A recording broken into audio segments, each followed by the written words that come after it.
Welcome everyone to Physica. So this question came in CSN at December 2018 and it is from quantum mechanics. So 5 marks का question था ये and it came from polyspin matrices. So question easy है, थोड़ा दिखने में difficult है, लेकिन अगर आपको principle पता है तो आप कर सकते हो easily. So question है, a system of spin half particles is prepared to be in the eigenstate sigma z. So एक system of particles हैं, उन्हें हमने prepare करा है to be in the eigenstate sigma z with eigenvalue plus 1. The system is then rotated by an angle of 60 degree about the x-axis. So अब इसे क्या कर दिया हमने, rotate कर दिया, rotated by 60 degree about x-axis. Then after the rotation, the fraction of particles that will be measured in the eigenstate sigma z with eigenvalue plus 1. So वही चीज़ बतानी है, sigma z आइगन स्टेट में कितने particle होंगे with eigen value plus 1, जिसमें initially थे वो with eigen value plus 1. ठीक है. सो इनिशियली जो सिस्टम है हमारा वो सिग्मा जेड पे है, तो इनिशियल स्टेट लिखेंगे. सो हमें पता है सिग्मा जेड क्या है, पॉली मैट्रिसेस है तो जेड कंपोनेंट का. सो हमें पता है इसकी वैल्यू क्या होती है सिग्मा जेड की, इट इज़ 0 1 1 0. एंड हमें इसकी आइगन स्टेट्स भी दोनों पता हैं, एक पॉजिटिव आइगन स्टेट होती है, एक नेगेटिव आइगन स्टेट होती है. एंड प्लस 1 आइगन वैल्यू के कोरस्पॉन्डिंग एक पॉजिटिव आइगन वैल्यू होती है, तो इसको आप याद कर लो. Ket psi plus positive eigen value होती है and it is equal to 1 0 and this is corresponding to plus 1 eigen value. And एक नेगेटिव आइगन स्टेट होती है, this is ket psi minus and it is equal to 0 1 and इसके corresponding जो eigen value होती है वो -1 होती है. सो स्पिन हाफ पार्टिकल्स हैं, फर्मियोन्स हैं, एंड ये सब आपको पता चल गया. उसके बाद आप क्या करो, इनिशियली जो सिस्टम है हमारा दे रखा है, initially the system of spin half particle जो फर्मियोन्स हैं is prepare to be in the eigen state sigma z with eigen value plus 1. So plus 1 eigen value के कोरस्पॉन्डिंग कौन सी आइगन स्टेट है, ये positive eigen state. So initially जो हमारा system है वो हमारा आइगन स्टेट में कैट साई इनिशियल स्टेट अगर लिखूँ, initial state ket psi i it is equal to 1 0. ठीक है, इनिशियली इस स्टेट में हमारा जो सिस्टम है. नाउ हमने क्या किया, उसे रोटेट कर दिया अबाउट एक्स एक्सिस, 60 डिग्री से हमने रोटेट करा about x axis. So rotation करने के बाद हमें अब फाइनल स्टेट निकालनी पड़ेगी. सो फाइनल स्टेट कैसे निकलेगी रोटेशन के बाद, उसके लिए हमें रोटेशन मैट्रिक्स यूज़ करना पड़ेगा. तो यही इंपॉर्टेंट चीज़ है, आपको रोटेशन मैट्रिक्स पता होने चाहिए कि कैसे निकालते हैं. सो रोटेशन ऑपरेटर आपको पता होगा, रोटेशन ऑपरेटर क्या होता है, आर एक्स ऑफ थीटा. अब एक्स डायरेक्शन में रोटेट कर रहा हूँ तो आर एक्स थीटा लिख दिया, it is equal to e raise to power i theta by 2 into sigma x. ठीक है, so this is the operator for rotation about x axis. ठीक है, rotation operator for x axis, about x axis rotation हो रहा है, तो ये operator हो जाएगा. नाउ इसको अब आपको मैट्रिक्स फॉर्म में लिखना पड़ेगा. सो रोटेशन मैट्रिक्स कैलकुलेट करना पड़ेगा, रोटेशन मैट्रिक्स. एंड वो कैसे करेंगे, R x theta is equal to e raise to power i theta की फॉर्म में है ये. एंड आपको पता है उसे कैसे एक्सपेंड करते हैं. अब आप ई रेज टू पावर एक्स को आपको एक्सपेंड करना आना चाहिए, तो आपने करा भी होगा. ई रेज टू पावर एक्स को कैसे लिखते हैं, it is sigma n goes from 0 से infinity x raised to power n by n factorial and it is equal to, n को पहले 0 पुट करो तो 1 आएगा, plus x square by 2 factorial plus x cube by 3 factorial plus x raised पर 4 by 4 factorial plus डैडा dash. And अगर x को आप आई थीटा पुट कर देते हो तो e raise to power i theta हो जाएगा सिग्मा n गोज़ फ्रॉम 0 से इन्फिनिटी आई थीटा रेस्ट पर n by n factorial. So ये हो जाएगा, n को पहले 0 पुट करते हैं सो 1 आएगा, plus i theta by 1 factorial, यहाँ पे 1 फैक्टोरियल होता है so this will B 1 factorial 1 ही होगा, प्लस एक्स स्क्वायर. सो यहाँ पे x आई थीटा है so i square theta square by 2 factorial plus i cube theta cube by 3 factorial. So ऐसे ऐसे ये चलता रहेगा and this will be equal to 1 plus i theta, i square है तो ये माइनस हो जाएगा, theta square by 2, i cube है, i cube i square into i होता है, आई स्क्वायर -1 होता है, so minus i theta cube bye 6, 3 factorial 6 होता है। This is e raise to पर आई थीटा, ठीक है। सो ऐसे एक्सपेंड करते हैं। नाउ इसको भी ऐसे ही एक्सपेंड करेंगे। आर एक्स थीटा हमें पता है ई रेज टू पर i theta by 2 sigma x है। सो थीटा की जगह सिंपली यहाँ पे theta by 2 into sigma x है, तो ऐसे ही एक्सपेंड करेंगे। सो आर एक्स थीटा हो जाएगा, क्योंकि हम एक ऑपरेटर है, सिग्मा एक्स यहाँ पे एक ऑपरेटर है, तो यहाँ पे 1 की जगह हमें आई लिखना पड़ेगा, which is the identity matrix I plus i theta by 2 into sigma x, okay, minus यहाँ पे माइनस आ जाएगा क्योंकि आई स्क्वायर है, माइनस थीटा स्क्वायर बाय 2 का square into divide by 2 factorial भी होता है, इंटू सिग्मा एक्स का स्क्वायर बाई 2 फैक्टोरियल का 2 भी आएगा, ठीक है, plus 1/3 factorial that is 1/6 into theta cube sigma x की cube by 2 raise to power 3, ठीक है, थीटा बाई 2 था, 2 रेज़ टू पावर 3 हो गया, प्लस डैट डैश बाकी निकालने की ज़रूरत नहीं है। So R x theta is equal to I plus i theta by 2 into sigma x minus theta square sigma x square by 2 raise to power 3 हो जाएगा ये, प्लस और 8 लिख लो सिंपली, प्लस ये हो जाएगा 2 की क्यूब और ये 8 6 ज़ा 48, सो 1/48 माइनस आई भी आना था क्योंकि यहाँ पे माइनस आई था, so minus i theta cube into sigma x की क्यूब, ठीक है, प्लस डैट डैश।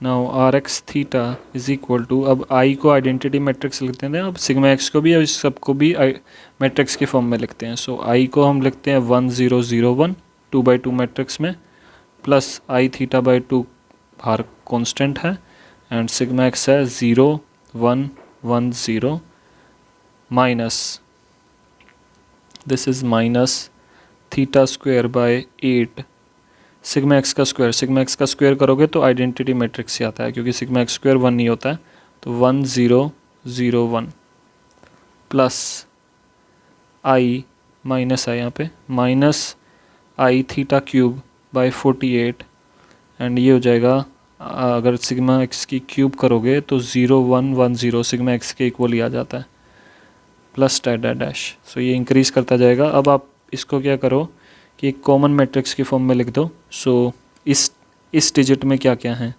सो यहाँ पे आ जाएगा 1, यहाँ पे ये टर्म 0 हो जाएगी, यहाँ पे आएगा माइनस थीटा स्क्वायर बाय 8 और यहाँ पे ये टर्म 0 है तो यही आएगी, और यहाँ पे क्या आ जाएगा, यहाँ पे ये टर्म 0 है, यहाँ पे है आई थीटा बाई 2, यहाँ पे ये टर्म 0 है, यहाँ पे है minus i theta cube by 48 plus dash. ऐसे ही यहाँ पे आई ये टर्म 0 है, यहाँ पे है आई थीटा बाई 2 माइनस ये टर्म 0, यहाँ पे है आई थीटा क्यूब बाई 48, यहाँ पे है 1 minus theta square by 8 plus dash. और अगर आप इसे ध्यान से देखो, ये जो है this is cos theta by 2, क्यों? क्योंकि ये जो मैंने एक्सपेंशन आपको बताई, ये जो एक्सपेंशन बताई e raise to power i theta को हम ऐसे भी लिख सकते हैं, e raise to power i theta is also equal to cos theta plus i sine theta. और इसमें अगर आप रियल पार्ट और कॉम्प्लेक्स पार्ट कंपेयर करोगे तो आपको पता चलेगा कोस थीटा होता है 1 minus theta square by 2 plus dash, और साइन थीटा होता है, कॉम्प्लेक्स पार्ट कंपेयर कर रहा हूँ अब, ये रियल पार्ट से यहाँ पे ये आ जाएगा, कॉम्प्लेक्स पार्ट से आ जाएगा साइन थीटा, वो होता है theta minus theta cube by 6 plus dash, ठीक है। तो आप इसको भी उसी फॉर्म में लिख सकते हो, ठीक है। तो आपने ये पढ़ा भी होगा, ई रेस्ट पर आई एक्स की फॉर्म में जब लिखते थे तो cos theta plus i sine x, sorry cos x plus i sine x लिख देते थे, और इसको जब एक्सपेंड करते थे तो कोस एक्स होता है 1 minus x square by 2 factorial plus x raised पर 4 बाई 4 फैक्टोरियल, इसमें सारी इवन टर्म्स आती हैं। और साइन एक्स में सारी ओड टर्म्स आती हैं, x minus x cube by 3 factorial plus x raised पर 5 बाई 5 फैक्टोरियल प्लस डैडा dash. So this is equal to, ये ध्यान से देखो, this is equal to cos theta by 2 and इसको देखोगे आई कॉमन ले लो, i this is sine theta by 2, this is again i sine theta by 2 and this is again cos theta by 2। सो ये आपके पास आ जाएगी मैट्रिक्स, ठीक है। सो ये हमारे पास आ गई रोटेशन मैट्रिक्स, यही हमें चाहिए थी, rotation matrix for rotation about x axis. Now we can calculate the final state. So final state gets i f क्या हो जाएगा, हम क्या करेंगे, रोटेशन मैट्रिक्स जो हमारे पास लिख लिया आर एक्स थीटा, इसको ऑपरेट कर देंगे इनिशियल स्टेट पे, gates i i. So R x theta है cos theta by 2 i sine theta by 2 i sine theta by 2 और कोस थीटा बाई 2, इसको हमने ऑपरेट कर दिया इनिशियल स्टेट पे। इनिशियल स्टेट क्या है, +1 आइगन वैल्यू के कॉरस्पॉन्डिंग जो हमने गेट्स आई आई निकला था, this is 1 0, this is 1 0। So this will be equal to, इसको इससे मल्टीप्लाई करो, सो ये इससे मल्टीप्लाई होगा तो कोस थीटा बाई 2 देगा एंड हमारे पास आएगा एक और, ये इससे मल्टीप्लाई होगा, सॉरी ये नहीं है, मैंने डिवाइड गलती से लगा दिया, ये नेक्स्ट टर्म है जो इसके नीचे है। सो ये आ जाएगी i sine theta by 2, so cos theta by 2 i sine theta by 2, ये हमारी आ गई फाइनल स्टेट। इनिशियल स्टेट थी ये आ गई हमारी फाइनल स्टेट। नाउ हमने रोटेशन कितने एंगल पे किया, दे ही रखा है क्वेश्चन में 60 degree about x axis, so 60 degree डाल देते हैं थीटा को, तो लेट्स से क्या आता है, तो 60 बाई 2, सो कोस 30 डिग्री हो जाएगा एंड यहाँ पे है आई साइन थीटा बाई 2, तो साइन 30 डिग्री हो जाएगा। कोस 30 डिग्री होता है कोस 30 डिग्री होता है √3/2, साइन 30 डिग्री होता है हाफ, सो आई बाई 2, ये आ गया हमारे पास गेट्स आई एफ। नाउ अब हमें निकालना है, हमें क्वेश्चन में निकालना क्या है, हमें फाइनल स्टेट में निकालना है कि +1 आइगन वैल्यू में कितने होंगे इन the eigen state of sigma x sigma z with +1 eigen value.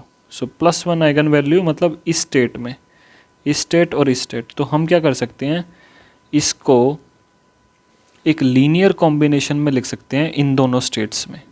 सो इसको हम क्या कर सकते हैं, इसको कुछ ऐसे लिख सकते हैं, गेट्स आई एफ एक linear combination some constant multiply by positive eigen state of sigma z plus A2 another constant into psi minus negative eigen state of sigma z। so this is ऐसे, अगर ऐसे लिख दें तो हम निकाल सकते हैं, यहाँ पे हमें प्रोबेबिलिटी एम्पलीट्यूड पता चल जाएगा और प्रोबेबिलिटी निकाल लेंगे इसका स्क्वायर करके, A1 के मोड का स्क्वायर और P2 होता है A2 के मोड का स्क्वायर, ठीक है। तो पॉजिटिव आइगन वैल्यू का निकालना है तो ये हो जाएगा आंसर हमारा।